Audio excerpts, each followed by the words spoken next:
People often ask me how should we start learning any BI tool. So my standard answer to that is first build your SQL basics.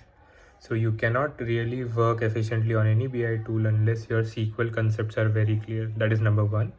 Pick any RDBMS of your choice, be it SQL Server, MySQL, Postgres, whatever you like. Just pick one and learn those concepts, practice those concepts on SQL, get that mastery.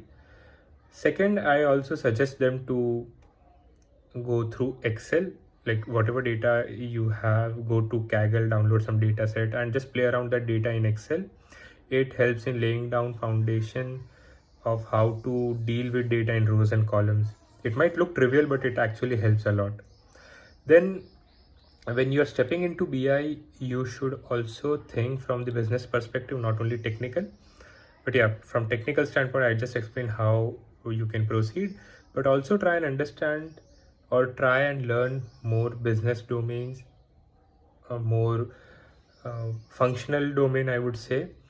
Get yourself thorough with how businesses work, what problems BI is solving in the industry, and then finally, once you're thorough with those concepts, you can pick one use case, download some sample data from sites like Kaggle, download any tool, let's say Power BI Desktop is free of cost, download it, load the data into Power BI, and ask yourself certain questions that, from a business point of view, how this dashboard is going to help me in taking my major business problems, and just start plotting those graphs. And as you practice, definitely you will get into the rhythm of creating good dashboards that are delivering value.